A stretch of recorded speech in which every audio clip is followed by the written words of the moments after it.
설교를 좀 나눌 수가 없습니다. 그래서 오늘 한 번에 하겠습니다. 한 번에 하니까 좀 깁니다. 오늘은 좀 길어요. 오늘은 좀 기니까 여러분들 미리 좀 마음을 무장하시고 들으시기 바랍니다. 내어버림 속에 넘겨진 세상과 교회. 내어버림 속에 넘겨진 세상과 교회. 이 내어버림이라고 하는 말을 제가 이렇게도 바꿨어요. 무질서 속에 넘겨진 세상과 교회. 이런 제목으로 하나님 말씀 전하겠습니다. 그러니까 무질서 속으로, 여기서 내어버린다라고 하는 표현이 3번 나오는데 오늘 본문에 보면 그런 무질서 속에 있는 세상으로 세상과 교회를 하나님께서 핸드오버 넘겨주셨다라고 하는 그런 제목입니다. 자, 우리가 지난 시간에 여러분 말씀을 집중해서 쫓아오셔야 돼요. 그러면 그렇지 않으면 제가 굉장히 이렇게 원리적이고 교리적인 설교를 하기 때문에 중간에 이렇게 이탈하는 경우가 있습니다. 그래서 집중해서 쫓아오세요. 자, 우리가 지난 시간에 사도가 1장 23절부터 우리가 읽은 지금 32절까지 해서 3번에 걸쳐 전개하는 3단계의 명제에 대해서 살펴봤어요. 그 3단계는 이런 것입니다. 첫 번째는 인간이 하나님 혹은 하나님의 영광 혹은 하나님의 진리를 거짓과 우상으로 바꾸었다는 것입니다. 그것이 불경건이죠. 인간의 이 불이 하나님을 향한 불경건이었어요. 그리고 그에 대한, 그런 인간의 불경건에 대한 하나님의 진노가 무엇이었냐면 바로 사람들의 그 죄된 본성대로, 혹은 오늘 본문의 표현대로 하면 그 상실한 마음대로죠. 죄로 인해서 상실한 마음대로 하나님께서 내어버려 두셨다. 그것이 하나님의 심판이라는 것입니다. 그러자 그 결과로 나타난 것이 뭐였냐면 인간의 총체적인 무질서한 삶이다. 다시 말해서 인간성의 상실로 나타났다. 이게 3단계예요. 여러분, 온 우주의 중심은 하나님 자신이시고 하나님의 영광이 있습니다. 그리고 이 세상의 모든 피조물들은 그 하나님의 영광의 발현으로 인해 발생되고 존재한 것들이에요. 그걸 피조물이라고 해요. 그러므로 인간을 비롯한 모든 피조물들은 하나님과 그분의 영광에 의존하여 서 있을 때만 그 존재가 될 수 있고 그 존재의 가치가 나타날 수 있으며 그 질서를 유지할 수 있게 되는 것이죠.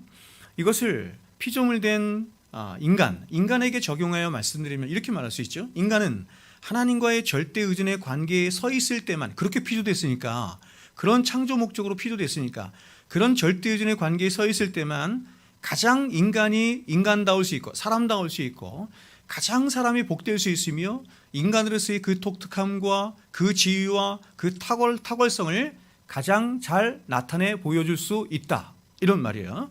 그러므로 이런 인간이 하나님을 떠나 하나님의 영광에서 이탈하는 순간 인간은 하나님과의 관계 안에 설정된 그 바른 질서들이 점점 파괴되어 가고 붕괴되어 가면서 그 존재의 빛을, 이걸 이렇게도 말할 수 있어요. 그 존재의 영광을 잃어버림으로 결국은 부패와 깨어짐과 멸망 속으로 빠져들 수밖에 없는 것입니다. 여러분, 하나님이 없는 인간의 마음은 그야말로 케이오스죠. 무질서하고 부패하고 어두운 마음일 뿐인 것입니다. 여러분 잘 아시죠? 우리는 이것을 경험 세계 속에서도 얼마든지 알 수 있어요. 성령 충만할 때는 여러분 그 어느 상태보다도 우리는 가장 기쁘고 가장 충만하고 가장 사랑이 충만하지 않습니까? 그러나 여러분, 하나님이 우리 안에 계시지 않은 것 같은 때는 얼마나 우리의 영혼이 어둡고 무지하고 부패하고 무질서한지 모릅니다. 그래서 하나님은 이렇게 자신의 영광에서 떠나 총체적인 부패와 타락과 무질서 속에 하나님 당신의 영광을 더럽히고 있는 이 세상에 대해서 하나님께서 최종적인 심판을 하시는 것입니다. 그러니까 여러분, 이 세상은 최종적인 심판이 있을 수밖에 없는 것이죠. 당연히 하나님이 공의로우신 하나님이라고 한다면 최종적인 심판이 있을 수밖에 없는 것이고, 또한 그 심판을 통해서 마땅히 돌려져야 할 하나님의 영광이, 이 말은 뭐냐면 세상에 있는 모든 영광은 하나님의 영광으로 인해서 발현된 영광이기 때문에 그 모든 영광이 다시 하나님께 돌려져야 하는 것인데, 그것을 하나님이 어떤 방식으로 하시냐면 심판의 방식으로 하신다. 그러니까 최종적인 심판을 통해서 하나님의 영광이 다시 하나님께 돌려지죠. 그분께로 돌려지게 되고, 또한 그분의 영광 안에 새롭게 재편된 새로운 세계를 하나님이 창조하셔요. 그 창조된 세계를 새하늘과 새 땅, 우리가 흔히 말하는 천국이라고 말해요. 그래서 그 안에, 그 창조 안에, 새하늘과 새 땅 안에 창세전부터 그리스도 안에서 당신의 영광을 위하여 불러내신 교회죠. 성도라고 해요. 그 교회를 두셔서 그 교회를 통해서 하나님이 영원토록 찬송과 영광과 예배를 받으시는 거예요. 그런데 사도는 이렇게 하나님의 영광에서 떠난 인간의 무질서한 삶의 현상들에 대해서 지금 29절부터 32절까지 해서 구체적으로 말하기에 앞서서 먼저 그러한 무질서함의 대표적인 현상으로 성적인 문란, 특별히 동성애를 가장 먼저 언급하고 있다는 것입니다. 여러분, 왜 그럴까요? 여러분, 지금 로마서 1장을 읽으면서 왜 많은 죄목들 중에서 왜 이렇게 동성애라고 하는 것을 사도 바울이 여러 번에 걸쳐서 이렇게 이야기를 하는 것일까 하는 생각을 해보셨나요? 왜 사도는 죄된 인간의 무질서함을 이야기함에 있어서 성적 문란함이나 동성애보다도 더 큰 죄목들 있지 않습니까? 더 큰 죄목들, 예를 들어서 살인이나 강도와 같은 죄들이 있음에도 불구하고 성적 문란함이나 동성애를 인간이 범하고 있는 모든 무질서함의 대표로 이야기하고 있는 거예요. 자, 여러분, 죄라고 하는 것은, 하마르티아, 죄라고 하는 것은 엄밀히 말하면 하나님 앞에 다 똑같아요. 여기서 똑같다라고 하는 말은 우리 눈에 보기에 그것이 작은 죄이건 큰 죄이건 모든 죄들이 지향하고 목적하는 바가 똑같다, 이런 뜻이에요. 즉, 죄라고 하는 것은, 이 하마르티아는 어떤 뜻을 갖고 있냐면 관역에서 벗어나다라고 하는 의미로 하나님을 향해 있어야 할 모든 인간의 마음과 중심과 사랑이, 그것이 마땅한 것인데 하나님이 아닌 자기 자신이나 혹은 자기 자신의 또 다른 투영이라 할 수 있는 세상을 향해 있는 상태를 성경이 죄, 이렇게 말하는 거예요.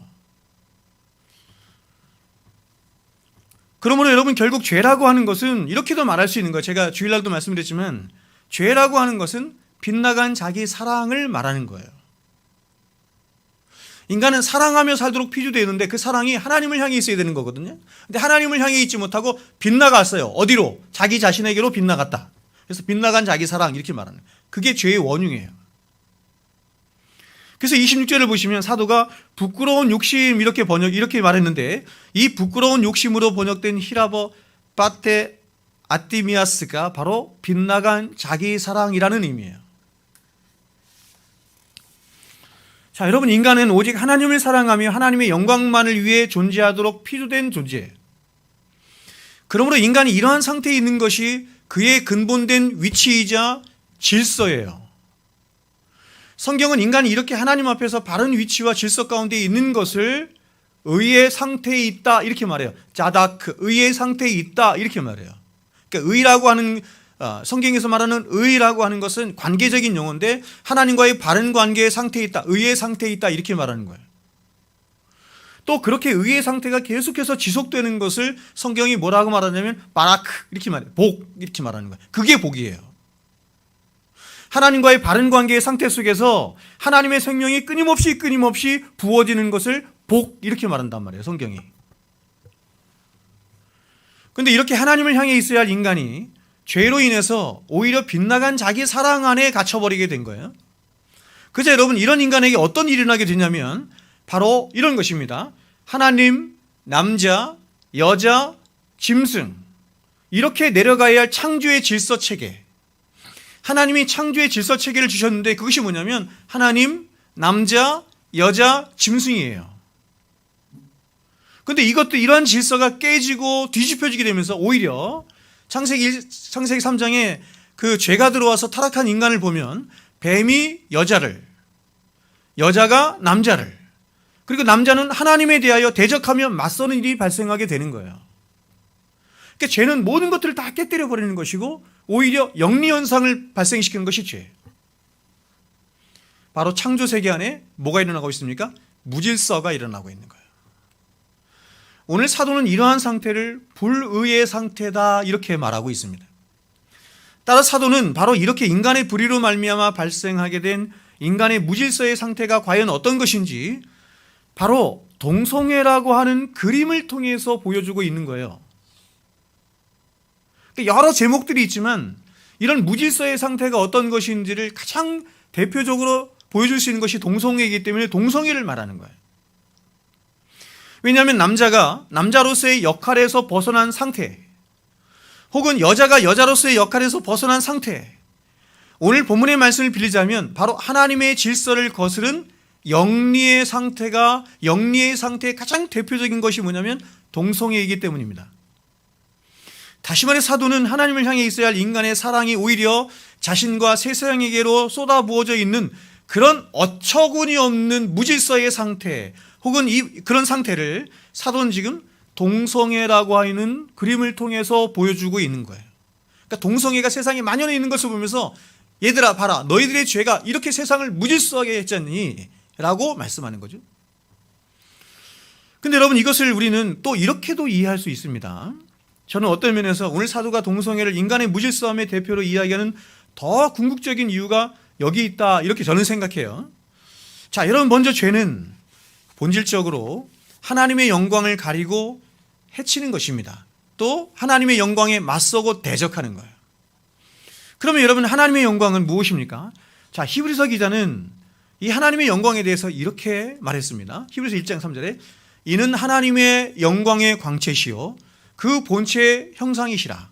그의 능력의 말씀으로 만물을 붙드시며 죄를 정결케 하는 일을 하시고 높은 곳에 계신 위엄의 우편에 앉으셨느니라. 여러분, 지금 히브리서 1장 3절에 누구 얘기하는 거죠? 예수 그리스도. 근데 그 예수 그리스도를 무엇과 연관시켜서 말하고 있어요? 하나님의 영광과 연관시켜서 말하고 있는 거예요. 자, 여러분, 하나님은 영광 그 자체이세요. 에드워즈가 얘기했던 것처럼 이런 하나님의 영광 그 자체를 본유적 영광 혹은 본체적 영광이다, 이렇게 말을 해요. 근데 이런 하나님의 영광의 광채가 되시고 본체가 되신 분이 또 있는데 그분이 누구냐면 바로 예수 그리스도이신 거예요. 하나님의 영광의 본체이시자 그분의 영광의 광채로 오신 분 예수 그리스도. 즉 하나님은 당신의 모든 영광을 예수 그리스도와 함께 하시며 또한 그 예수 그리스도를 통해서만 당신의 영광의 광채를 드러내시고 나타내신다, 이렇게 말하는 거죠. 그래서 예수님은 하나님이 하시는 천지창조의 일에도, 그리고 만물을 주관하시고 통치하시는 그 일에도, 그리고 심판하시는 일에도 하나님과 동등한 영광 가운데 예수 그리스도께서 하나님과 함께 하신 것이며, 그리고 무엇보다도 하나님의 영광의 정점이라 할 수 있는 복음의 일, 하나님의 영광의 정점이에요. 하나님의 영광이 가장 찬란하게 드러나는 것이 뭐냐면 복음이에요. 특별히 십자가입니다. 다시 말해서 십자가를 지는 일과 부활하는 일의 정점에 바로 하나님이 예수 그리스도를 두신 거예요. 그러므로 결국 하나님은 이상 만물을 창조하시는 그 창조의 기초에도, 그리고 당신의 영광을 잃어버린 이 세상을 심판하시고 또 그 세상에서 저와 여러분을 구원하시며 새 창조하시는 이 새 창조의 일에도 오직 예수 그리스도와 그분이 이루신 그 복음을 두시고 그 복음을 통해서 모든 일을 하셨다, 이렇게 성경이 말하는 거예요. 여기까지 이해되시죠? 그래서 하나님은 이러한 당신의 영광의 실체이자 본체가 되시는 예수 그리스도의 복음을 온 세상 만물의 모형이자 계시로서 드러내셨어요. 계시잖아요. 그 가운데 가장 대표적으로 드러내신 것이 뭐냐면, 일반 계시 가운데 드러내신 것이 뭐냐면 바로 남녀의 성에 있는 거예요. 즉 하나님은 이 세상에 존재하는 모든 생물들을, 너무 신기하잖아요. 천국에도 없는 부부가 있네, 가정이 있잖아요. 그 세상의 모든 만물을, 식물이건 동물이건 무엇이건 다 암수로 되어 있잖아요. 그래서 하나님이 세상 모든 만물을 암수로 구분하여 창조하시고 또한 그 암수가 연합하여 하나가 되게 하시는 그 창조의 질서 속에서 과연 에베소 6장에서 말씀하고 있는 것처럼 예수 그리스도와 교회가 과연 어떻게 연합하며 어떻게 하나가 될 수 있는 것인지, 그 복음의 핵심적인 실체를 암수가 하나가 되게 하는 모형을 통해서 이미 계시하여 말씀하고 있는 거예요. 그러니까 여러분, 눈이 열려서 믿음으로 세상에 하나님이 주신 일반 계시를 통해서 보게 되면 온 세상 우주 만물에 바로 이 복음을 보게 되는 것이에요. 즉 이 세상의 모든 창조의 질서는 바로 하나님의 사랑 안에 피조된 인간이 예수 그리스도와 하나가 되고 그분께 전적으로 의존하여 있을 때에만 그 질서가 바른 질서가 될 수 있다는 것을 하나님은 바로 암수가 하나가 되는 그 모형을 가지고 말씀하신 것이죠. 그래서 사도는 이것을 26절과 27절에서는 뭐라고 표현하냐면 이것이 순리다, 순리라고 표현한 것이고, 반대로 예수 그리스도의 복음에 반하여 있는 상태를 영리 이렇게 말한 거예요. 순리와 영리. 그래서 이렇게 온 피조 세계를 바른 질서 가운데 세울 수 있는 예수 그리스도의 복음을 에베소 1장 10절에서 이렇게 표현한 거예요. 하늘에 있는 것이나 땅에 있는 모든 것이 다 그리스도 예수 안에서 통일되게 하려 하심이라. 그러니까 여러분, 예수 그리스도의 십자가의 복음은 단지 우리를 천국으로 이끄시는 복음만이 아니라는 거예요. 죄로 인해서 죄는 우리가 천국에 가지 못하도록 문을 막아선 그 정도에 불과한 것이 아니라 온 세상 우주 만물을 다 깨뜨려 버린 거예요.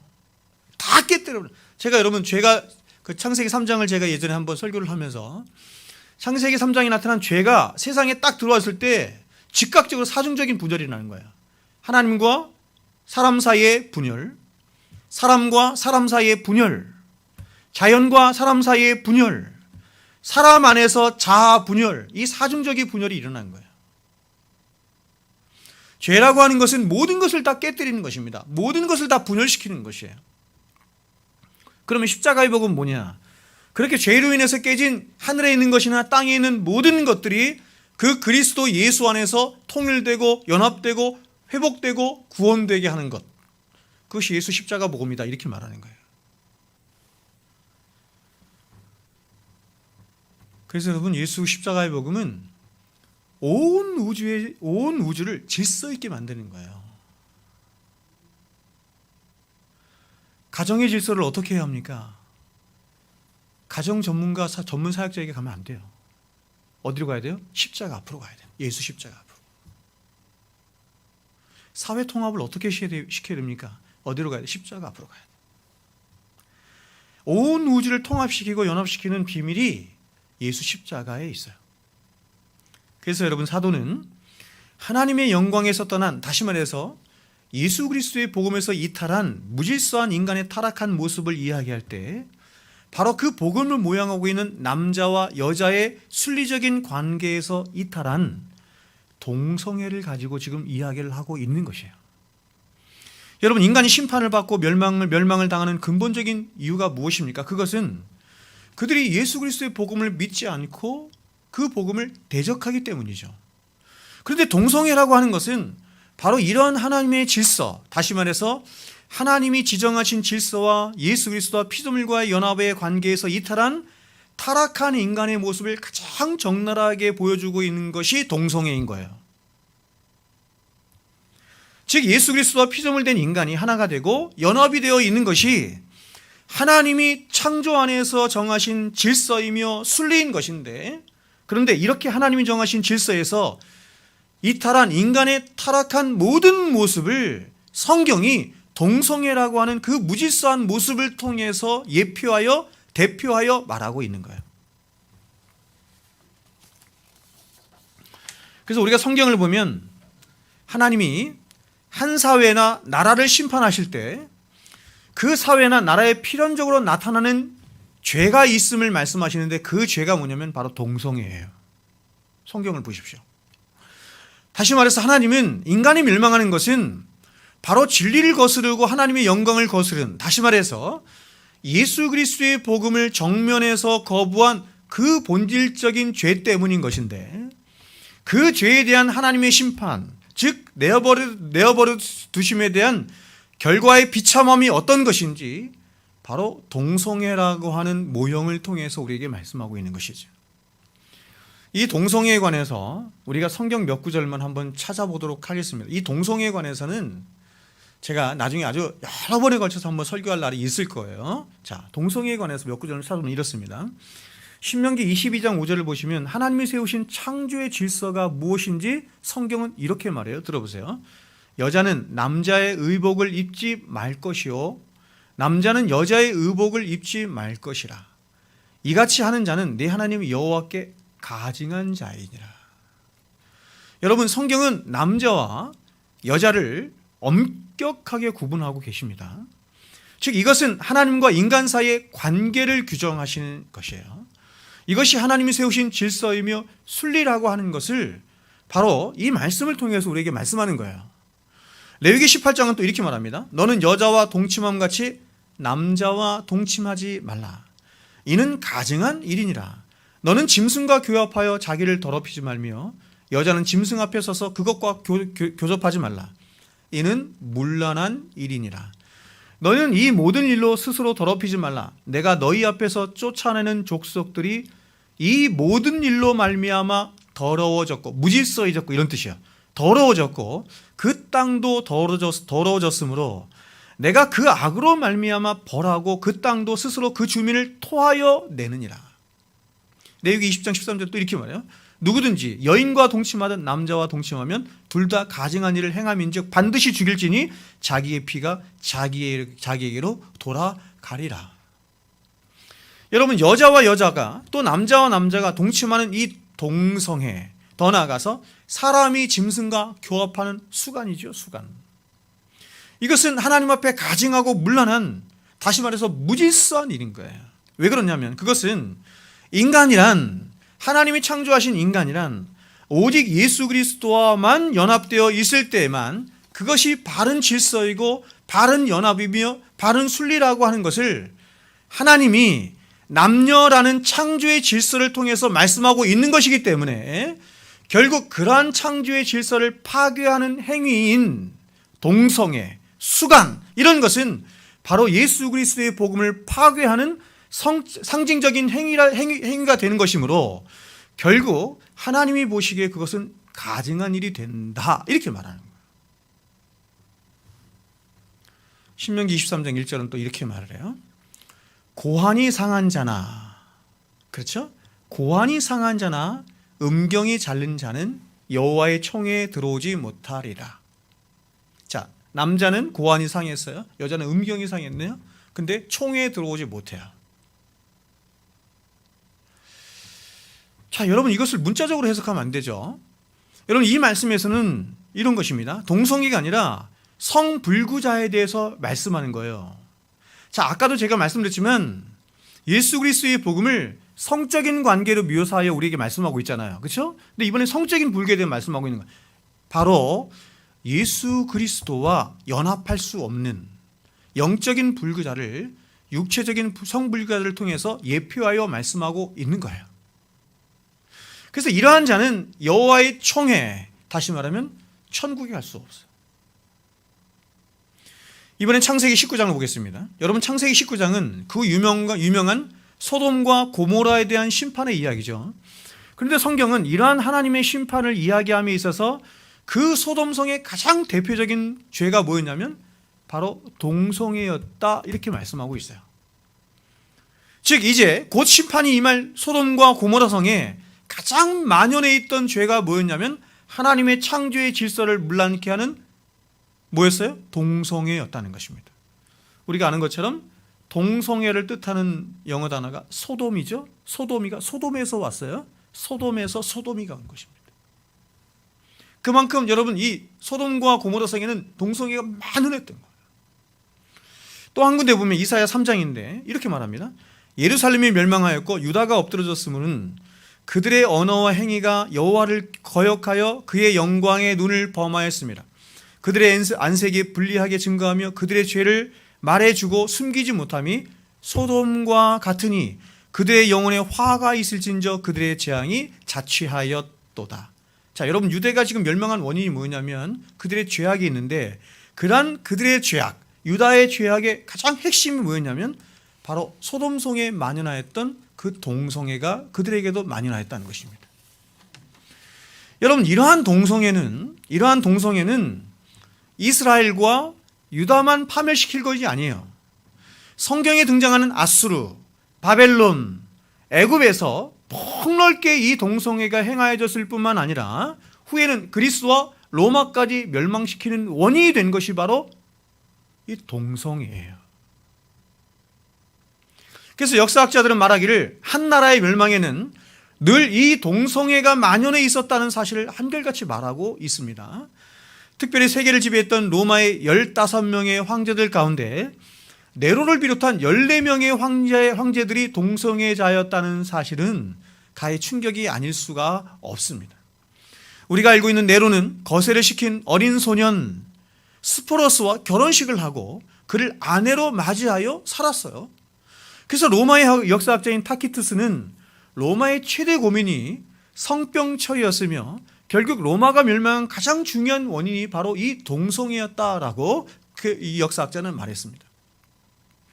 자, 그러므로 여러분 지금 사도가 하나님을 떠난 인간의 무질서함을 이야기하면서 그 무질서함의 대표적인 모형으로 동성애를 이야기하고 있는 것도, 그리고 성경과 역사 가운데 인간이 하나님 앞에 심판을 받아 멸망하는 그 전조로 나타나는 현상을 말할 때 또한 이 동성애를 말하는 것도 바로 이 동성애가 하나님의 창조의 질서를 깨뜨리는, 더 나아가서 예수 그리스도와 교회에 관하여 말하는 복음을 대적하는 가장 전형적인 죄의 형태이기 때문인 것입니다.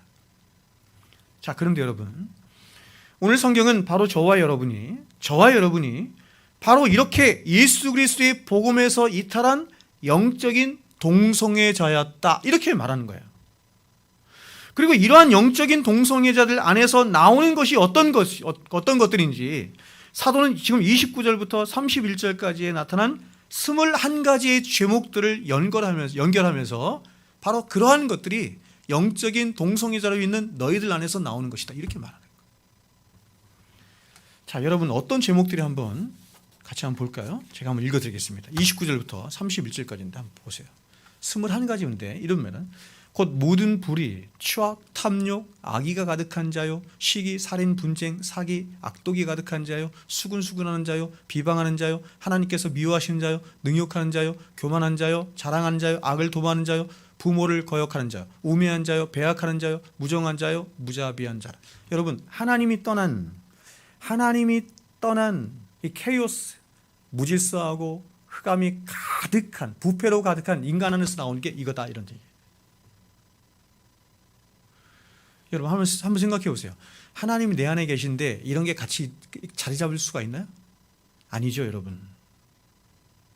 하나님은 거룩하신 분이시죠. 하나님이 떠난 자리에는 다른 것이 자리를 잡게 되어 있는데 다 이런 것들이 자리 잡는 거예요. 따라서 여러분 지금 사도가 로마서 1장에서 말씀하고 있는 하나님이 내어버려 두사 심판과 멸망을 향해 나아가고 있는 죄인들 안에는 하나님의 영광에서 떠나고 하나님의 진리를 거스른 그런 구원받지 못한 세상 사람들만 있는 것이 아니라, 그런 세상 사람들은 말할 것도 없고 구원받은 하나님의 백성이라고 하는 저와 여러분도 하나님이 내어버려 두신 그 안에 같이 있다, 이런 뜻. 여러분 29절부터 31절까지 나타난 21가지의 죄목들을 한번 보세요. 이러한 죄의 목록들 가운데 과연 저와 여러분과 아무런 상관이 없는 목록이 무엇입니까? 구원받았다고 하는 하나님의 백성이라고 하는 저와 여러분과 상관없는 목록이 무엇이에요? 여러분 어떤 목사님은, 우리나라 어떤 대형교회 목사님은 설교를 하시면서 이렇게 설교를 하시더라고. 아주 그 TV 같은 데서 아주 악한 사람들, 그렇죠? 막 부모를 죽이고 아주 이상한 짓을 하고 아주 극악무도한 죄를 범한 사람들을, 그 사람들을 언급하면서 나는 그런 사람들 같지는 않지만 그래 내 안에는 많은 죄가 있어, 이렇게 말을 해요. 전 동의하지 않아요. 똑같습니다, 여러분. 이런 죄들이 우리 안에 여전히 꿈틀대고 있어요. 여전히 꿈틀대고 있고 또 이러한 죄의 증상들로 인해서 우리가 여전히 고통하며 살고 있어요. 쉽게 말해서 하나님의 영광을 저버리고 하나님의 진리를 거스른 모든 아담의 후손들에게 하나님은 그들의 본성 가운데 살도록 내어버려 두신 것인데, 바로 그 안에는 구원받지 못한 사람들뿐만 아니라 구원받았다고 하는 저와 여러분도 함께 있다, 이런 뜻이에요.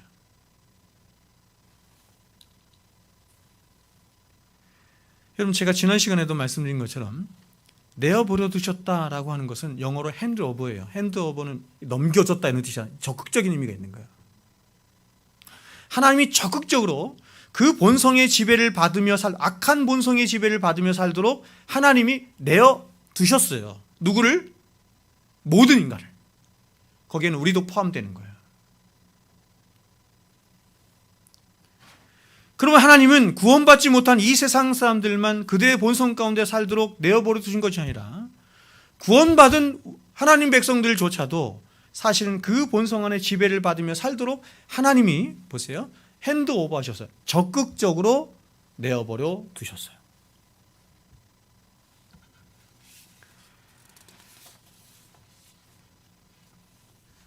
우리가 비록 하나님 백성임에도 불구하고 우리는 우리의 삶 속에서, 우리의 경험 세계 속에서 하나님이 우리를 우리의 본성대로 살도록 핸드오버 하셨다는 것을 우리는 경험해요.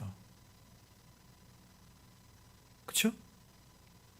그걸 경험했기 때문에 사도 바울이 오라 나는 곤고한 자로 이 사망에서 누가를 이 탄식이 쏟아진 거지.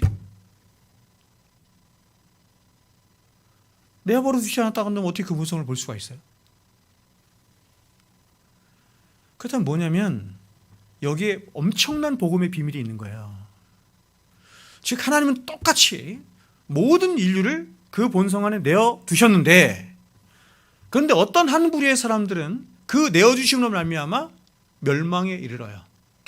계속해서 그 본성대로 미끌려감으로, 그죠? 제가 이 본성이라고 하는 것을 이렇게 말했잖아요. 이 disposition, inclination이라 계속해서 미끌려감으로 그 본성대로 계속 열매를 맺어요.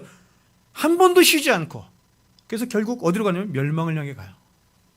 그런데 놀라운 것은 반대로 한 부류의 사람들은 그 내어주심으로 말미암아 그 내어주심 가운데 놀랍게 구원에 이르는 회개에 이르러요. 자, 여러분 보세요. 영원히 멸망받을 세상 사람들은 혹은 창세로부터 구원받기로 예정을 입은 하나님의 백성들이든 다 마찬가지인데, 하나님은 하나님 당신의 영광을 대적하고 하나님의 진리를 거스르는 모든 인간들을 그 본성 안에 내어버려 두셨어요.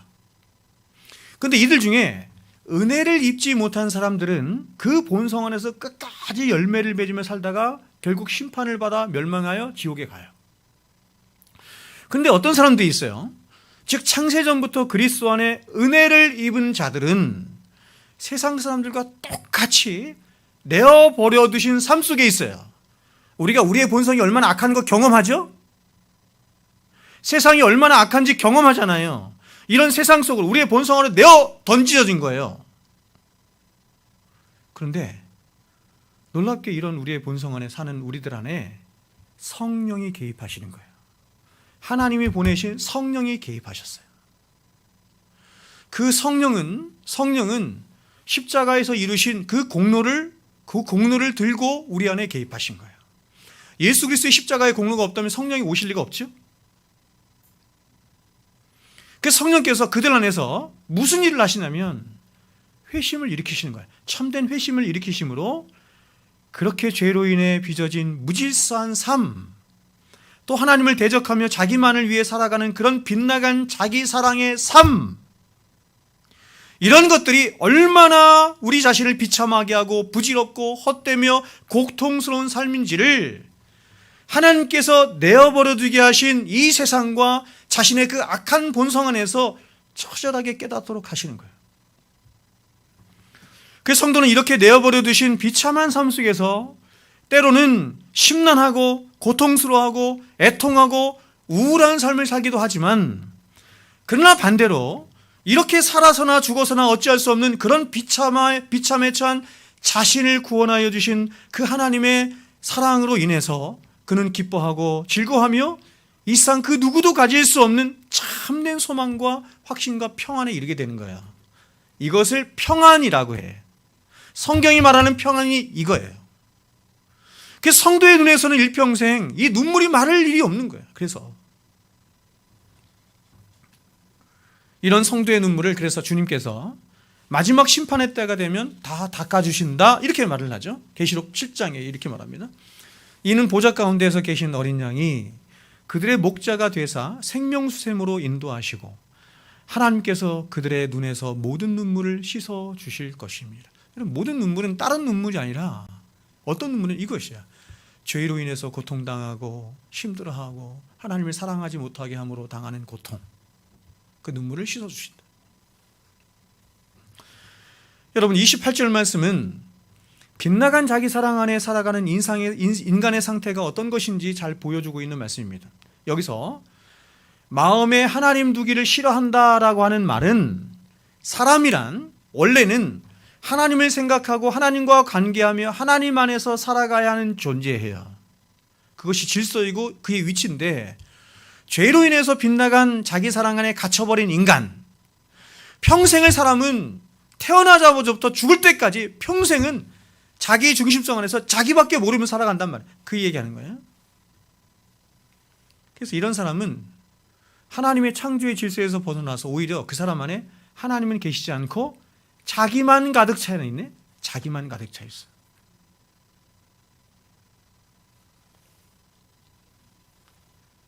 하나님이 내 안에 오셔서 나의 주인이 되셔서 나의 인생을 이끌어 가시는 것이 하나님의 창조의 질서예요. 구원받은 사람을 그래서 이렇게 표현한 거잖아요. 내가 그리스도와 함께 십자가에 못 박혔나니 그런즉 이제는 내가 사는 것이 아니요 오직 내 안에 누가 살아요? 그리스도께서 사신 것이라. 다시 창조의 질서로 돌아가는 거예요. 근데 하나님을 잃어버린 인간은 하나님이 이제 안 계시게 된 거지. 자신만 가득하게 된 거예요. 여러분은 시인과 촌장의 멤버로 활약했던 가스펠 가수 하덕규 씨가 불렀던 가시나무 새를 아십니까?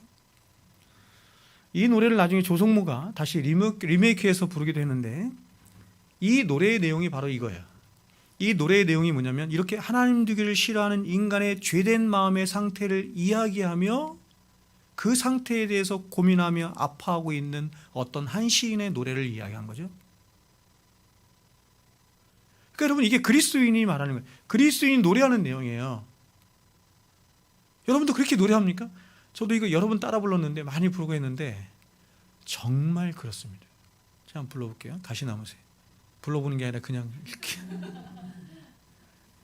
내 속엔 내가 너무도 많아 당신이 쉴 곳 없네. 이게 한번 이렇게 쫙 불러야 되는데, 내 속엔 내가 너무도 많아 당신이 쉴 곳. 당신 누구예요? 하나님이시죠. 내 속엔 헛된 바람들로 당신이 편할 곳 없네. 내 속엔 내가 어쩔 수 없는 어둠, 당신의 쉴 자리를 뺏고, 내 속엔 내가 이길 수 없는 슬픔, 무성한 가시나무 숲 간. 어떻게 이렇게 잘 표현할 수 있을까요? 바람만 불면, 여기서 바람이 분다는 건 어떤 뜻일까요? 인생의 환난과 고난과 어려움이 오면 이런 뜻이겠죠. 바람만 불면 그 메마른 가시 서로 부대끼며 울어대고, 그죠? 하나님이 없어가지고, 하나님이 안 계시고 진리가 없어서 부대끼는, 쉴 곳을 찾아 지쳐 날아온 어린 새들도 그 가시에 찔려 날아가고, 바람만 불면 외롭고 또 괴로워 슬픈 노래를 부르던 날이 많았는데, 인생의 고난과 슬픔과 외로움과 어둠이 찾아올 때 진리가 없고 하나님이 계시지 않으므로 그것을 해석할 능력이 없는 거예요. 그것을 이겨낼 힘이 없는 거예요. 그래서 괴롭고 슬픈 노래를 부르는 거예요. 내 속엔 내가 너무도 많아서 당신이 쉴 곳이 없네. 하나님 없이 살아가는 인간의 비참함을 말하는 것이고, 그렇죠? 근데 이런 시를 쓸 수 있는 것은 사실은 그 사람 안에 하나님이 계신 신자가 부를 수 있는 노래인 것이죠. 여러분, 지금 이 시인이 겪고 있는 고뇌와 아픔과 그 애통함이 무엇인지 아시겠습니까? 지금 이 시인은 정말 어찌할 수 없는 자신 안에 있는 죄악된 어두움의 마음과 수많은 헛된 바람들, 그리고 빗나간 자기 사랑으로 인한 수많은 허황된 자아의 파편들로 인해서 그가 사랑한다고 하는 하나님이 오히려 자신 안에 계시지 못하고 쉬지 못하는 모습으로 인해서 고통하고 슬퍼하고 있는 거예요. 여러분, 세상 사람들은 하나님이 계시지 않은 것을 전혀 고통스러워하지 않아요. 아파하지 않아요. 슬퍼하지 않아요. 신자가 이것을 깨닫고, 이 비참함을 깨닫고 하나님이 계시지 않는 자신의 영혼에 대해서 아파하고 슬퍼하는 거예요. 여러분, 기독교는 잘 들으십시오. 기독교는 죄를 안 짓게 하는 것을 목표로 하는 종교가 아니에요. 기독교 성화론이 굉장히 많이 잘못됐는데 기독교는 죄를 안 짓게 하는 것을 목표로 하지 않아요. 물론은 성도는 성화되어 가면 성화되어 갈수록 죄에 대해서 더 민감해지고 죄를 미워하고 죄와 분투하는 삶을 살게 되지만 기독교 복음이 목적하는 가장 일차적인 신자의 신앙의 목표는 죄를 짓지 않도록 하는 것이 아니라 바로 자신도 어찌할 수 없는 그런 자신 안에 있는 죄된 실체를 하나님이 넘겨주신 이 세상 속에서 밝히 보고 깨달음으로 오호라 나는 곤고한 사람이로다, 이 사망의 몸에서 누가 나를 건져내려 하는 그 영혼의 깊은 탄식을 바로 자신 안에서 그리고 죄로 가득한 이 세상 속에서 깨닫게 하심으로 과연 나라고 하는 존재는 하나님 없이는 단 한순간도 살아갈 수 없는 존재이구나 하는 그런 하나님을 향한 절대 의존의 이 관계 안으로 더 깊이 나아가도록 하는 것이 바로 기독교 복음이 가진 궁극적이고 최종적이고 근원적인 목적이에요.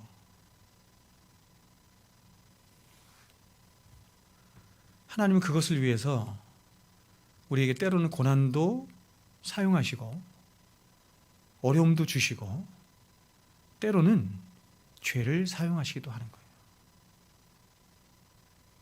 제가 여러분에게 말씀을 드렸지만, 자, 여러분, 다윗이, 그렇죠? 여러분 다윗 아시죠? 그 젊은 날부터, 그 어린 시절부터 그는 하나님과 동행하며 살았어요. 어린 시절부터 하나님과 동행하며 사자의 일을 꺾으시는 하나님을 경험했습니다. 양들을 치는 목동으로 생활하면서도 얼마나 하나님의 자신과 함께 하시며, 그래서 그는 목동을 살면서도 하나님과 교통하며 하나님을 기뻐하며 살았던 사람이었습니다. 그래서 그는 어린 나이에 전쟁터에 나가서 골리앗을 때려 부실 수 있었습니다. 그 이후에 여러분 이스라엘의 장군이 됐습니다. 장군이 되어서 여러 블레셋과 다른 나라들과 싸우면서 모든 전쟁에서 승리를 했습니다. 그래서 이런 말이 유행했죠. 사울이 죽인 자는 천천히요, 다윗이 죽인 자는 만만이로다. 모든 이스라엘 백성들이 이 다윗을 존경하고 살아갈 만큼 다윗은 하나님과 긴밀히 동행하며 하나님을 많이 닮아갔던 사람이었어요. 그렇죠? 그는 전쟁터에 나가는 것보다 승승장구했어요. 그렇죠? 그러면 우리는 기대하죠. 어떤 기대를 하냐면, 야, 이런 다윗이, 이렇게 하나님과 친밀하게 동행하는 다윗이, 이렇게 거룩한 가운데 있는 다윗이, 하나님을 사랑하는 다윗이 점점 나이가 들어가면 들어갈수록 그는 얼마나 더 거룩하여질까 생각을 하겠죠. 얼마나 더 하나님을 사랑하는 자가 될까, 얼마나 더 죄와는 구별된 삶을 살아가게 될까 생각을 하겠죠. 근데 놀랍게도 성경은 이런 우리의 기대를 완전히 저버립니다. 다윗이 어떻게 합니까? 간음죄와 살인죄를 저질러서 하나님 앞에 큰 죄인으로 서게 되죠. 세상은 깜짝 놀랐을 것입니다. 그렇죠? 모든 백성들이 깜짝 놀랐을 것입니다. 선지자들도 깜짝 놀랐을 것이에요. 아니, 어떻게 이런 다윗이 이럴 수 있을까? 여러분, 다윗이 그렇게 살인죄와 간음죄를 저지르고 난 후에 나단 선지자로부터 이제 교훈을 받고 하나님 앞에 돌아가 깊은 회개를 하며 쓴 시가 시편 51편이에요. 만약에 다윗이 그런 죄를 범하지 않고, 살인죄와, 이상하게 하면 안 돼요. 살인죄와 간음죄를 범하라는 얘기가 아니에요. 살인죄와 간음죄를 저지르지 않았다고 한다면 하나님은 그런 죄를 사용하셔서 다윗이라고 하는 인간을 발가 벗겨버리시는 거야. 다윗의 진짜 실체를 다윗으로 하여금 보게 하시는 것이죠. 그렇게 하지 않았다고 한다면 그는 그 위대한 시편 51편을 쓸 수 없었을 것입니다. 내가 죄악 중에 출생하였으며 하는 자신의 죄된 인간의 본성을 그는 볼 수 없었을 거예요. 하나님이 다윗을 사랑하셨기 때문에 다윗에게 고난도 주시고 아픔 주시면 죄라고 하는 것도 사용하셔서 그 인간의 실체, 한낱 인간에 불과한 것이죠. 그 인간의 실체, 적나라한 인간의 실체, 피조물 되고 죄인된 인간의 실체를 완전히 발가벗기셔서 진정으로 오직 하나님만 의존하고 하나님만 사랑하는 진정한 하나님의 사람으로 하나님이 그 사건을 통해서 만드시는 거예요. 여러분, 이 세상에는 십자가의 은혜를 모른 채로도 저와 여러분보다 훨씬 더 도덕적이고 윤리적이며 이타적으로 살아가는 사람들이 얼마든지 많이 있습니다. 공자가 그랬고 석가모니가 그랬으며 마더 테레사가 그랬습니다. 이분들이 얼마나 훌륭한 사람들인지 모릅니다. 그러나 여러분, 성경은 이런 사람들이 천국에 갔다 이렇게 절대로 말하지 않아요. 왜냐하면 천국은 어떤 돌을 깨우치거나 혹은 남들보다 어떤 훌륭한 일을 해서 가는 곳이 아니기 때문에 그렇습니다. 여러분, 공자를 한번 보십시오. 공자는 논어에서 이렇게 말했습니다. 자신이 20세에 약관이라는 말은 이런 말이에요. 갓을 쓴 어른이라는 뜻입니다. 그러니까 자기가 20세에 이미 벌써 갓을 쓴 어른이 되었다 이렇게 말했습니다. 그리고 30세에는 이립, 즉 자신의 마음이 도덕 위에 확고히 섰다 이렇게 말했어요. 그러니까 그런 깨우침을 가졌다는 얘기예요. 공자가 대단한 사람이죠. 40세는 불혹, 그렇죠? 저는 여러분 40세에 불혹이 아니었던 것 같은데 공자는 40세에 자기가 불혹이었다고 말해요. 즉 이 세상의 유혹에 흔들리지 않는 자가 되었다. 저는 지금 50세 중반인데 수많은 유혹에 흔들리거든요. 그리고 50세는 지천명, 그렇죠? 지천명, 즉 하늘의 이치를 깨우쳤다 이렇게 말했고 60세에는 이순입니다. 이순. 다시 말해서 귀가 순해져서 무엇을 들어도 다 깨우치는 그런 경지에 이르렀다. 공자가 스스로 말한 거예요. 그리고 이제 70세가 되자 종심을 말합니다. 종심, 즉 자신이 무슨 말을 하고 무슨 행동을 하든지 하늘의 뜻과 자신이 일치가 되게 되었다. 이렇게 말했습니다.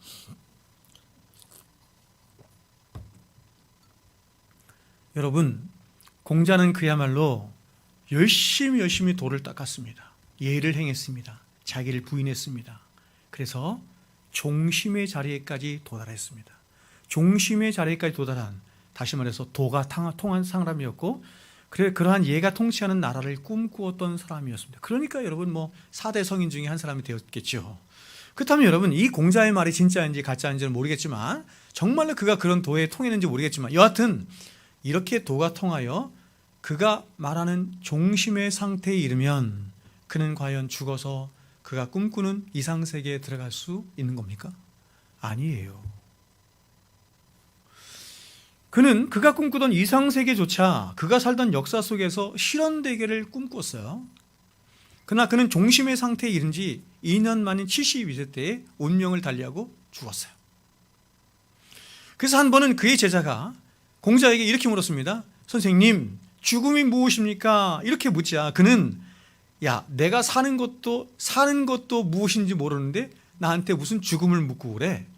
이렇게 말을 했어요. 공자는 제자에게 아주 솔직한 대답을 제자에게 하고 지옥에 간 거예요. 제가 예전에 성철 스님 얘기했지만 성철 스님도 공자도 아주 솔직했습니다. 아주 솔직하게 얘기한 거예요. 그리고 지옥 갔어요. 여러분, 이 세상은 온통 이렇게 공자처럼 사람들 자신 스스로가 무엇인가 열심히 노력하고 자신들이 꿈꾸고 원하는 어떤 이상세계에 도달해 보려 해요. 그렇죠? 열심히 과학하고 열심히 철학하고 열심히 윤리도덕하고 열심히 뭔가, 그렇죠? 막 갖고 나가고 열심히 도를 닦으면 어떤 이상적인 세계에 도달할 수 있다 이렇게 생각하지만, 그러나 인간의 모든 역사가 증명해 주듯이 이러한 인간의 모든 시도들은 늘 실패할 뿐이었습니다. 40년 전, 50년 전보다 제가 늘 말씀드린 것처럼 지금 우리는 수십 배 더 잘 살아요. 수십 배 이렇게 더 잘 살고 수십 배 편리해졌습니다. 근데 행복하지 않잖아요. 사람이 더 선해지지 않았잖아요. 오히려 더 악해지죠. 사람들은 그것을 꿈꾸었다니까요. 더 행복한 세상, 더 선해지는 세상, 더 좋아지는 세상, 더 가치 있는 인생. 안 되잖아요. 이런 시도들이 인간들이 수천 년 동안 해왔던 시도들이 이거예요. 종교, 철학, 사상, 인본주의, 과학, 인간들이 말하는 윤리, 도덕 다 이거예요. 자신들의 노력으로 뭔가를 해보겠다는 거예요. 좋은 세상 만들어 보겠다는 거예요. 이것을 성경의 역사에서 말하면, 성경의 표현대로 말하면 에덴 동산에서 범한 아담의 죄예요. 아담이 그렇게 하나님 없이 자신들 스스로 자신들끼리 사람들이 만든 파라다이스를 만들어 보겠다고 하나님을 에덴 동산에서 쫓아낸 게 죄예요. 또한 신할 땅의 바벨탑이었고 바리새주의와 그리고 유대주의이며 역사 속에 나타난 이단 펠라기우스와 알미니인 사상인 것입니다. 여러분, 구원은 오직 십자가의 은혜로만 되는 것이에요. 지금 제가 앞서 말씀드린 모든 것들은 인간의 공로를 의지하는 거예요.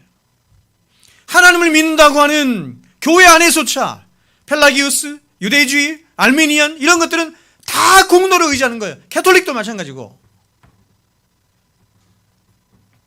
그러나 여러분, 성경은 그렇게 말씀하지 않습니다. 오직 솔루스 크리스투스, 오직 예수 그리스도, 오직 은혜입니다. 오직 은혜. 사람이 보탤 것은 아무것도 없습니다.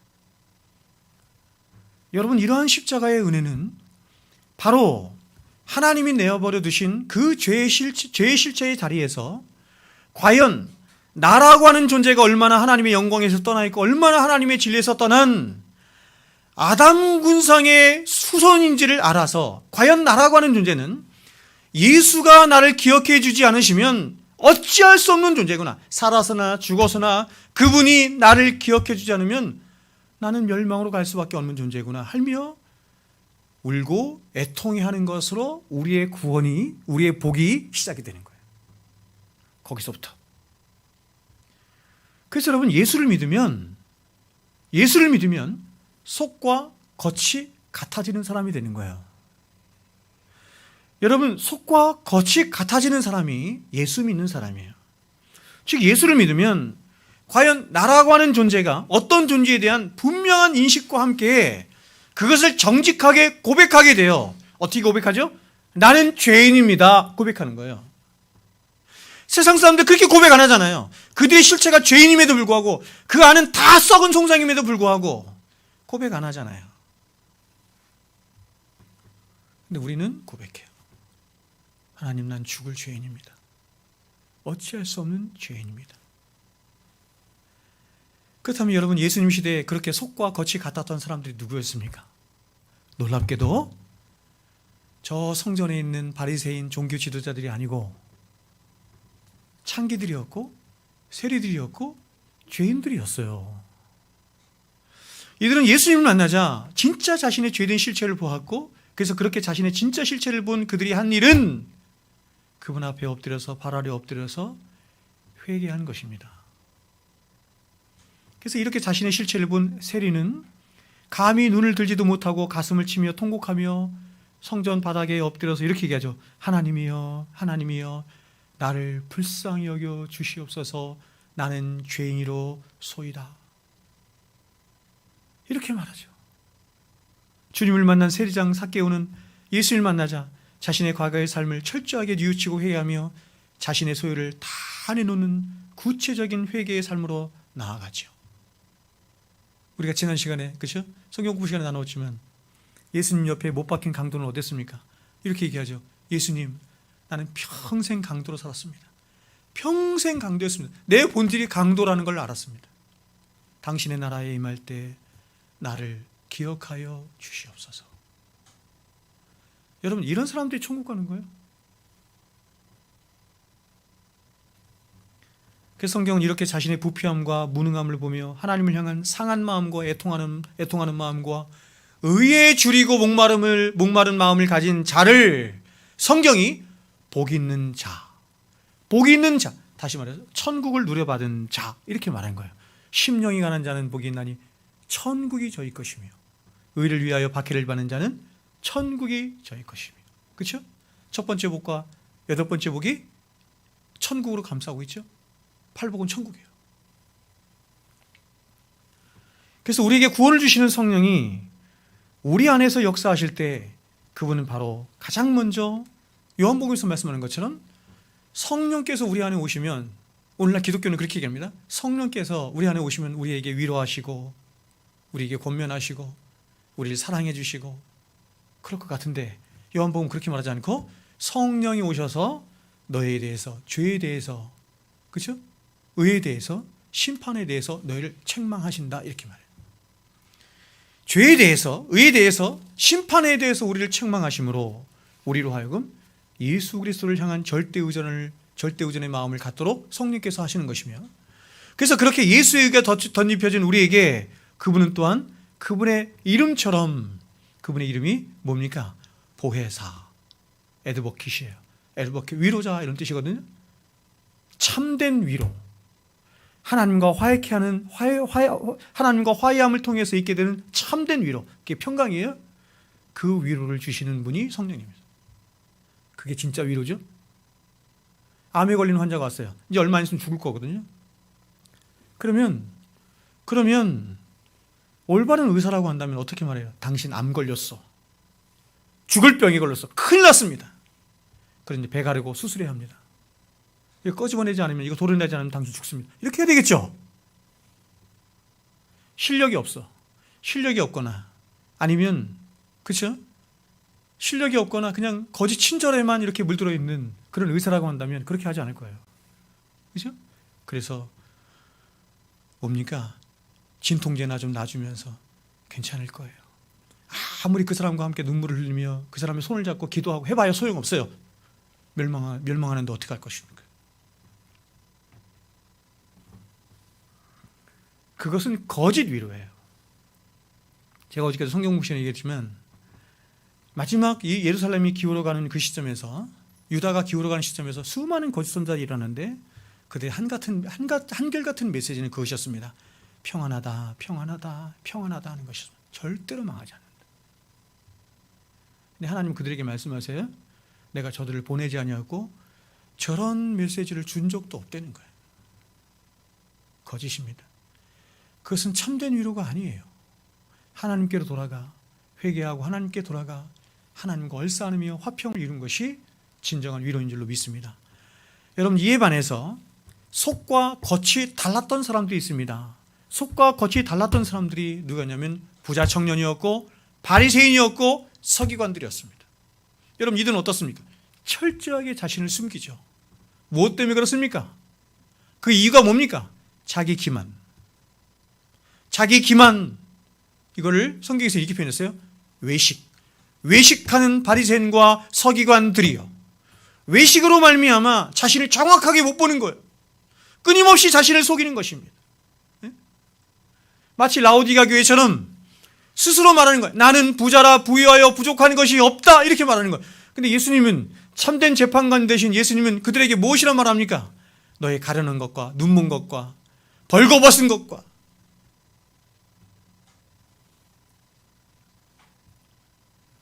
그래서 여러분, 이렇게 자신을 외식과 기만으로 치장한 결과 그들은 예수님으로부터 이렇게 평가를 받았습니다. 너희들은 회칠한 무덤이고 속용된 인도자들이고 독사의 새끼들이라. 이렇게 일컬음을 받으며 끝까지 회개하지 않아요. 끝까지 회개하지 않습니다. 멸망의 길로 가죠. 그렇죠? 세리와 함께 기도하러 성전에 올라온 바리새인을 한번 보십시오. 무릎 꿇어 기도하지도 않아요. 뻣뻣하게, 그렇죠? 서서 기도합니다.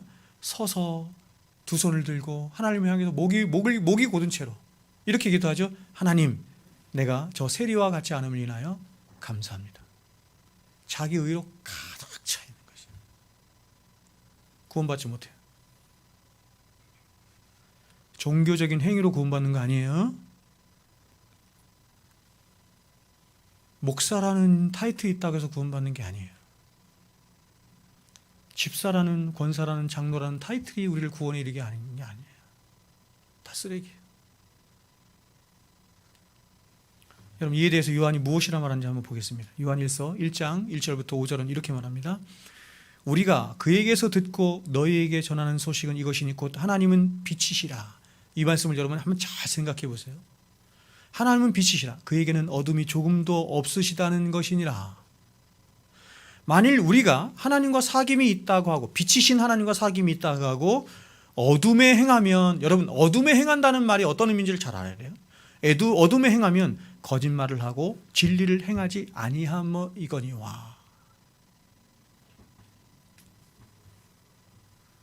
여러분 어둠에 행하는 것을 너희가 착한 일을 하지 않고 선한 일을 하지 않고 이렇게 표현하지 않고 거짓말을 하고 진리를 행하지 않는다 이렇게 표현한 거예요.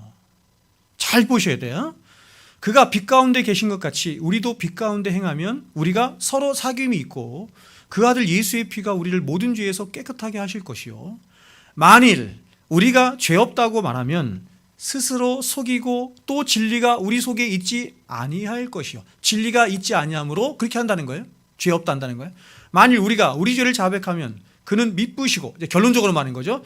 그러므로 만일 우리가 우리 죄를 자백하면 그는 미쁘시고 의로우사 우리 죄를 사하시며 우리를 모든 불의에서 깨끗하게 하실 것이요, 만일 우리가 범죄하지 아니하였다면 하나님을 거짓말하는 이로 만드는 것이니 또한 그의 말씀이 우리 속에 있지 아니하니라.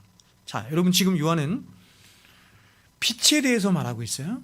그런데 여기서 우리가 조심해야 할 것은 어둠 가운데 행하는 것과 빛 가운데 행하는 것을 단순히 나쁜 일 하는 것 혹은 착한 일 하는 것으로 생각해서는 안 돼요. 그런 걸로 말하는 게 아니에요. 지금 사도는 문맥을 따라 잘 보시면 먼저 빛이 하는 일이 뭐냐면, 빛이 하는 일은 뭐냐면 빛은 어둠에 있는 것을, 어둠에 숨어 있는 것들을 밝히 드러내는 일을 하는 것이 빛이에요. 그렇죠? 따라서 빛 가운데 행한다는 말은, 자 보세요, 빛 가운데 행하죠. 빛 가운데 빛이 비춰짐으로 그 가운데 행한다 이런 뜻 아니에요. 빛 가운데 행한다는 말은 바로 자신 안에 감춰져 있던 어떤 어두운 면이 빛으로 말미암아 드러나게 된다 이런 뜻이죠. 그것을 자각하게 됐다, 깨닫게 됐다, 알게 됐다 이런 거죠. 폭로당하게 된 거예요. 그래서 그것을 인정함으로 그런 자신의 진짜 실체를 빛으로 말미암아 이제 인정하게 됐어요. 알고 깨닫게 됐어요. 그래서 밖으로 솔직하게 이제는 그것을 인정하며 행동하게 되었다 이런 말이에요.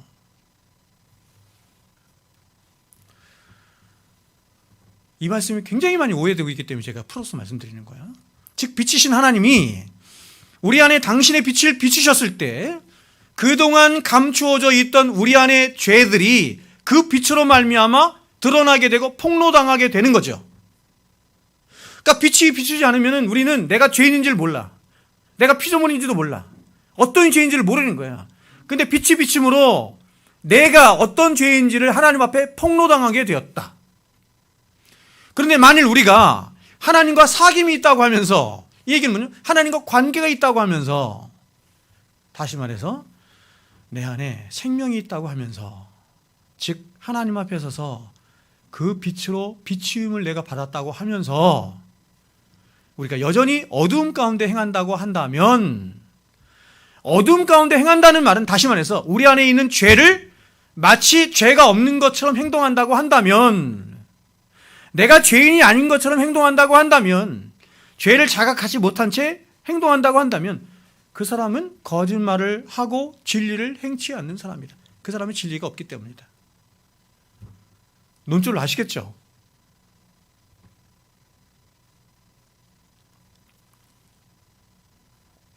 이것을 다시 사도가 8절에서 반복하여 말하는데, 그래서 이렇게 말한 거예요. 만일 우리가 죄 없다 하면, 즉 빛의 비추임을 받았다고 하면서 자신 안에 죄가 없다고 한다면, 빛은 드러내는 거거든요. 뭘? 죄를 드러내는 것인데 빛이 비쳤는데 난 죄가 없어 이렇게 말하는 거짓말이라는 거예요. 그래서 이렇게 말하는 거예요. 스스로를 속이고 진리가 그 속에 있지 아니한 자니라. 그럼 사도는 이어서 이렇게 말을 해요.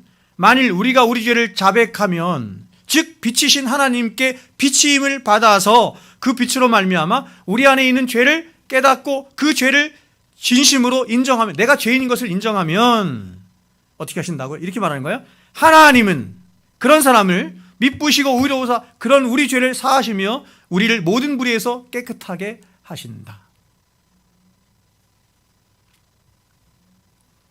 그래서 예수님이 말씀하신 거예요. 내가 죄인을 부르러 온 것이 아니라, 죄송합니다. 반대로 얘기했네요. 내가 의인을 부르러 온 것이 아니라, 이 얘기는 뭐냐면 자기가 의인이라고 하는 사람을 내가 부르러 온 것이 아니라, 이런 뜻이에요. 죄인을 불러, 자기가 죄인인 것을 아는 사람, 죄인인 것을 인정하는 사람을 불러 회개시키러 갔노라. 건강한 자에게는 의원이 쓸데없어요. 자기가 건강하다고 생각하는 사람에게 무슨 의원이 쓸데있어? 병든 자에게라 쓸데있나니. 내가 의인을 부르러 온 것이 아니요 죄인을 불러 회개시키러 온다. 정확하죠, 여러분.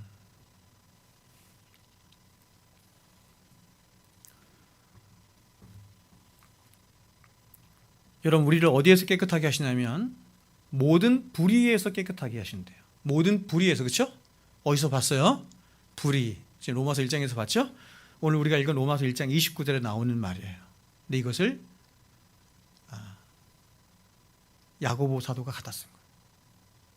여러분, 29절에 곧 모든 불의라고 했는데 이 불의는 뒤이어 나오는 20개의 모든 죄의 항목들을 총칭하는 단어입니다. 근데 그 모든 불의에서 우리가 깨끗하게 되는 원인이 무엇이냐면 그것은 우리가 공자처럼 혹은 석가모니처럼 혹은 수도사처럼 모든 율법을 다 지키고 이겨내고 행하고 그래서 깨끗해진다는 것이 아니죠. 그럼 어떻게 하냐면 바로 하나님 앞에 자신의 죄를 깨달아 회개하고 자백할 때 깨끗하게 되더라. 사람이 사람 안에 있는 죄를 용서받고 죄를 없이 하는 방법은 하나밖에 없어요. 회개밖에 없어요. 진실한 회개. 돌아서는 거죠. 나를 향해, 회개는 이런 것입니다. 나를 향해서 가던 것을 돌이켜서 하나님을 향해 가는 것을 회개라고 해요. 그게 진실한 회개예요. 말로는 난 회개했어요 이렇게 하는데 하나님을 향해 안 가고 있어. 자신에게서 안 돌이키고 있어. 자신을 부인하지 않고 있어. 회개가 아닌 거야.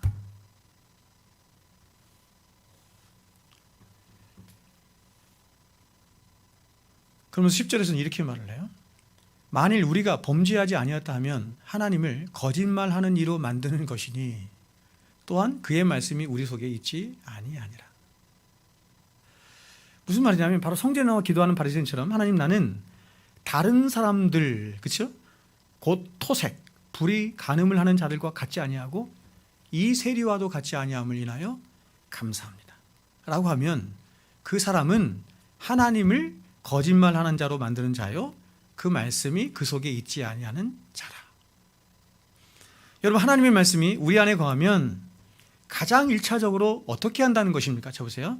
하나님의 말씀이 우리 안에 있게 되면 진리가 없다고 하잖아요. 그러니까 진리는 그 안에서 무슨 일을 하는지를 봐야 되는 거예요. 진리가 없으면 우리가 회개하지 않는 거예요. 그러니까 진리가 있다는 건 뭐냐면 진리가 하는 일이 가장 1차적이 뭐예요? 회개케 한다는 거예요. 말씀이. 그래서 이에 대해서 히브리서 4장 이렇게 말한 거예요. 하나님의 말씀은 살아있고 운동력이 있죠. 살아있고 운동력이 있어. 활력이 있어. 좌우에 날선 어떤 검보다도 예리하여. 여러분, 하나님의 말씀을 검으로 표현한 거예요. 검으로 표현한 거예요. 검보다도 예리하여. 보세요. 혼과 영과 및 관절과 골수를 찔러 쪼개기까지 하며. 이게 인간론 말하는 건데 인간이 어떤 존재인지 말하는 거예요. 그 인간을 다 해쳐? 그렇죠? 회친다는 거죠. 회치는 거예요. 더 나아가서 또 마음의 생각과 뜻을 감찰하시나니. 사람이 가지고 있는 육체적인 세계, 물질적인 세계죠. 물질적인 세계, 정신적인 세계, 영적인 세계 다 파헤치는 게 뭐다? 말씀이다. 더 나아가서 지으신 것이 하나도 그 앞에 나타나지 않음이 없고 우리의 결산을 받으신 이에 예수 그리스도죠.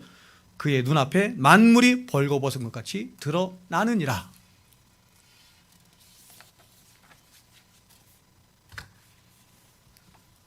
제가 수십 년 하나님 말씀을 연구한 자로서 여러분에게 정말 이렇다라고 말씀을 드릴 수밖에 없어요.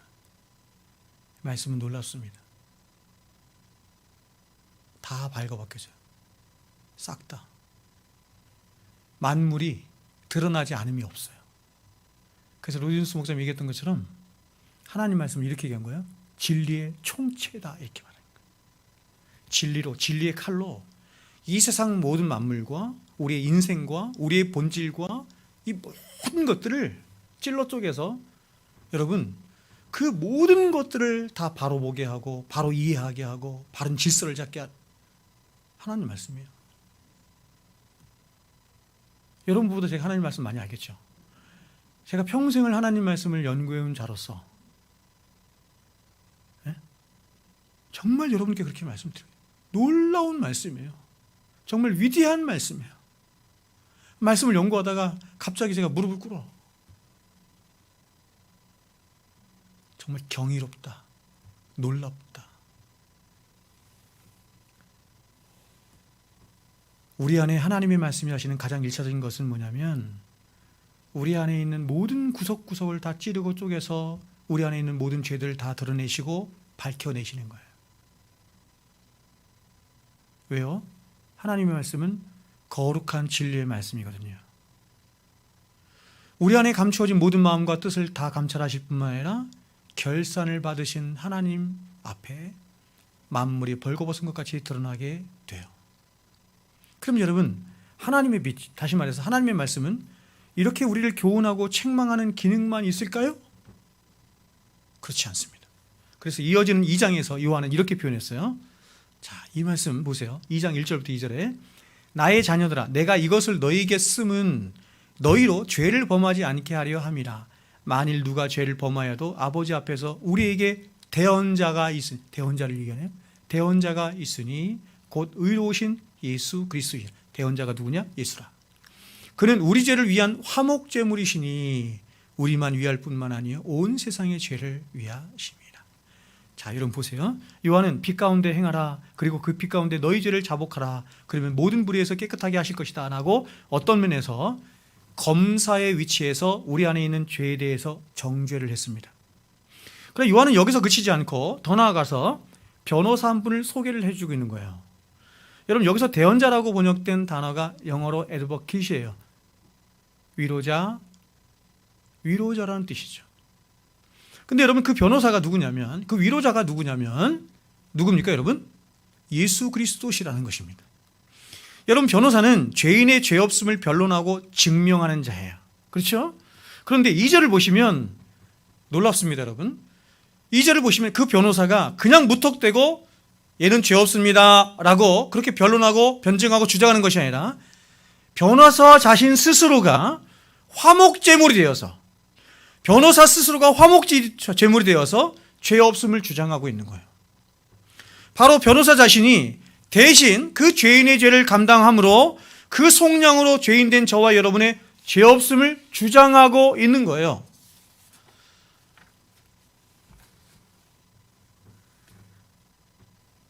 그러니까 여러분 예수님이 모든 성경은 하나님의 감동으로 된 것으로 보세요. 교훈과 책망과 바르게 함과 의로 교육하기에 유익하죠. 하나님의 말씀은 책망하는 기능도, 우리를 권면하는 기능도, 우리를 온전하게 하는 기능도, 우리에게 위로를 주는 기능도, 우리를 완전하게 하는 기능 다 있는 거예요. 말씀을 맺도록 하겠습니다. 자, 여러분 이 세상 만물을 한번 보세요. 인간 이외의 모든 피조물들은 모두가 다 한결같이 하나님이 있으라 하신 그 자리에서 하나님의 뜻에 순종하며 살아가고 있어요. 인간의 죄로 인해서 저주받은 땅에서 존재하고 살아가느라 왜곡되고 흠이 난 것은 사실이지만, 그러니까 여러분 하나님이 처음 창조하신 세상과 지금 우리가 경험하는 이 세상 만물은 달라요. 엉겅퀴가 났다 얘기하잖아요. 그러니까 여러분 하나님이 처음 창조하시는 세상은 얼마나 아름다웠을까, 얼마나 더 질서가 있었을까 하는 생각을 하게 되는 것입니다. 그래서 지금도 죄로 인해서 세상 만물이 로마서에서 말씀한 것처럼 고통당하며 탄식하고 있다 이렇게 말을 해요. 하늘이 탄식하고 해와 달과 별이 탄식하고 나무들이 탄식하고 짐승들이 탄식한다는 거예요. 그럼에도 불구하고 그들은 최소한 하나님을 거스르며 살지는 않아요. 그렇죠? 오직 인간만이 하나님을 거스르고 진리를 거스르며 마치 자신이 세상의 중심인 것처럼, 하나님인 것처럼 그렇게 하나님 행세를 하며 살아갑니다. 하나님은 이런 인류를 그들의 본성 안에 고통하며 살아가도록 핸드오버 하셨어요. 넘겨주셨어요.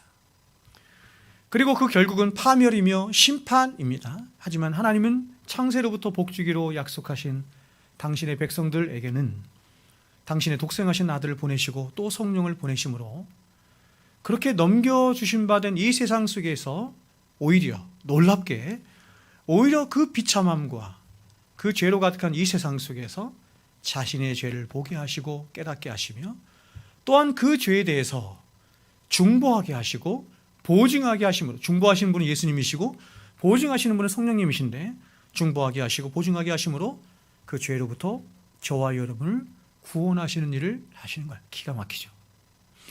여러분 고린도서 6장 9절부터 11절에 사도는 이렇게 말합니다. 불의한 자가 하나님의 나라를 유업으로 받지 못할 줄을 알지 못하느냐? 미혹을 받지 말라. 음행하는 자나 우상 숭배하는 자나 간음하는 자나 탐색하는 자나 남색하는 자나 도적이나 탐욕을 부리는 자나 술 취하는 자나 모욕하는 자나 속여 빼앗는 자들은 하나님의 나라를 유업으로 받지 못하리라. 너희 중에 이와 같은 자들이 있더니, 보십시오. 너희 중에 이와 같은 자들이 있더니 주 예수 그리스도의 이름과 우리 하나님의 성령 안에서, 보십시오, 씻음과 거룩함과 의롭다 하심을 받았느니라. 여러분 무슨 말이냐면 사도는 죄로 인해 불의하게 된 자들의 실상을 다 열거한 후에 저와 여러분도 그들 중에 함께 있었다 이렇게 말하는 거예요. 그런데 그들 중에 주 예수 그리스도의 이름과 성령, 하나님의 성령 안에 있는 그 씻음과 거룩하심과 의롭다 하심으로 하나님께서 저와 여러분을 구원하셨다. 여러분 저와 여러분은 원래가 절대로 하나님의 나라를 유업으로 받을 수 없는 자들이었다는 것입니다. 바로 우리의 본성 자체가 우상숭배자였고 간음하는 자였으며 남색하고 도적질하고 탐욕을 부리는 자였다는 것입니다. 그런데 이런 우리를 하나님의 그 한없는 긍휼하심과 자비하심과 사랑하심으로 말미암아 구원에 이르게 되었다. 그 사랑으로 말미암아 당신의 독생하신 아들을 이 땅에 아낌없이 내어보내 주셨고 성령을 보내 우리를 보증하게 하셨다.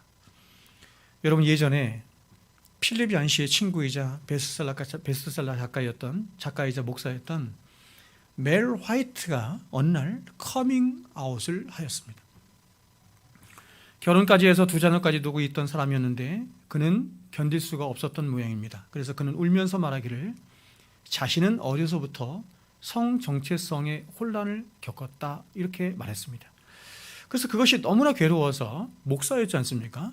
자살도 여러 번 시도했고 정신과 치료도 받았고 또 그런 충동이 들 때마다 혐오요법으로 전기 충격으로 자신의 몸을 괴롭게 하기도 했다는 것입니다. 그런데 아무리 무엇을 해도 안 되더라는 것입니다. 그래서 그는 결국 커밍아웃을 하게 되었다고 말을 했습니다. 그는 이 일로 모든 것을 다 잃어버렸습니다. 가정도 잃었고 직장도 잃었고 그의 책도 반품이 되었고 그의 주변에 있던 사람들도 하나둘씩 다 떠나기 시작을 했습니다. 그때 방송국 기자가 그의 어머니를 찾아가 인터뷰를 했습니다. 이렇게 물었습니다. 당신의 자녀가 이렇게 따돌림을 당하고 있는데 당신은 어떻게 생각하십니까? 이렇게 어머니에게 물었어요. 이런 기자의 질문에 어머니는 조심스럽게 이렇게 대답을 했다고 해요. 우리 아이가 아무리 목사고 베스트셀러이고 작가이고 아무리 그래도 어머니에겐 아이처럼 보였던 것입니다. 우리 아이가 세상 사람들에게는 더럽고 추한 괴물처럼 취급을 받고 있지만 그래도 나에게는 가장 사랑스러운 아들이고 내 모든 것을 다 주어도 아깝지 않은 자식입니다. 이렇게 말을 드는 거예요. 여러분 이것이 긍휼이고 이것이 사랑이에요. 이것이 긍휼이고 이것이 사랑이에요. 여러분 하나님은 저와 여러분을 사랑하신다는 것을 어떻게 확증하여 보여주셨냐면 이렇게 말합니다. 로마서 5장 8절에 우리가 아직 죄인 되었을 때에 그리스도께서 우리를 위하여 죽으심으로 하나님께서 우리에 대한 자기의 사랑을 확증하셨느니라. 하나님이 구약시대 때부터 부지런히 선지자들을 보내셨습니다. 제사장들을 부지런히 보내셨습니다. 주의 종들을 보내시면서 말씀하셨습니다. 하나님이 너희들을 사랑하신대. 하나님이 너희들을 사랑하신대. 믿지 않는 거예요. 그래서 자꾸 딴 길로 가는 거예요. 그래서 하나님이 이스라엘 백성들을 사랑하신다는, 교회를 사랑하신다는 것을 무엇을 통해서 확증하여 보이신다면 자기에게 하나밖에 없는 독생하신 아들을 이 땅에 보내시고 살게 하시고 십자가에 고난받게 하시고 죽게 하셔서 내가 너희를 사랑한다라고 하는 것을 도장을 확 찍어서 우리에게 나타내 보여주신 것입니다. 로마서 8장 32절은 또한 이렇게 말합니다. 자기 아들을 아끼지 아니하시고. 여러분, 제가 이 말씀을 읽을 때 가장 감동했던 말이 이것입니다. 아끼지 아니하시고. 자기 아들을 아끼지 아니하시고 우리 모든 사람을 위하여 내주시니가 어찌 그 아들과 함께 모든 것을 우리에게 주시지 아니하겠느냐. 여러분, 이 말씀 속엔 이런 의미가 담겨 있는 거예요. 너의 모든 인생은 내 아들을 아낌없이 내어준 그 사랑 안에 있는 인생이다. 나에게 하나밖에 없는 독생자를 아낌없이 내어줄 만큼 너희를 사랑하였는데 그 아들과 함께 어찌 내가 모든 것을 주지 않을 수 있겠느냐. 우리는 여전히 내가 중심이 되고 이 세상에 내가 주인이 돼서 살아가기 때문에, 그렇죠? 아주 이기적이고 욕망적인 사랑으로 사랑하기 때문에 빗나간 사랑 안에 자꾸 다른 것을 구하며 살지만 하나님은 우리에게 말씀하시는 거예요. 얘야, 내가 최선을 다해서 너를 사랑한단다. 절대 주권을 가지고 절대 사랑을 가지고 너를 사랑한단다. 그 사랑으로 너에게 이런 줄로 재어준 구역을 정하여 준 것이란다. 너를 사랑하기 때문에 때로는 고난이 오고 환난이 오고 핍박이 오고 어려움이 오고 눈물 골짜기를 지나게 하는 것이란다. 예수님이 말씀하셨죠. 그래서 내가 다 이루었다. 여러분, 우리의 인생은 다 이루어진 예수 그리스도의 그 공로 안에서 이루어진 승리자의 인생인 줄로 믿습니다. 그래서 여러분, 요한계시록에서 계속해서 하나님 백성들 향해서 말씀하는 것이 뭐냐면 이기는 자, 너희는 이미 승리한 자, 이기는 자. 왜요? 예수님이 승리하셨거든요. 여러분, 이분이 저와 여러분의 구주이시며 주가 되신 분이시고 이분을 보내신 분이 저와 여러분의 아버지가 되시고 하나님이 되신 분이신 줄로 믿습니다. 그분을 믿으시고 그분을 신뢰하시며 더욱 그분을 사랑하시는 저와 여러분 되시기를 주의 이름으로 축원드립니다. 기도하겠습니다.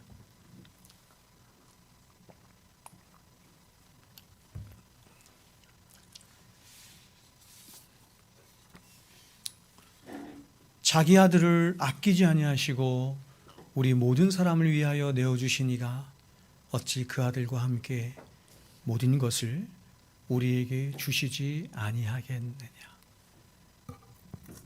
하나님의 사랑이 이토록 클진데 우리는 그 하나님의 사랑에 단 1도 갚지 못하는 너무나 핍절한 인생을 살아가고 있음을 고백을 합니다.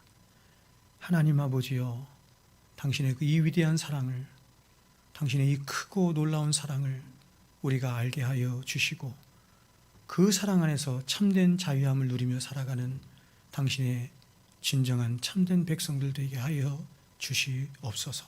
이제는 우리 구주 예수 그리스도의 은혜와 하나님 아버지의 사랑하심과 성령님의 교통 충만하심의 역사가 이제로부터 영원토록 항상 함께 있을지어다. 아멘.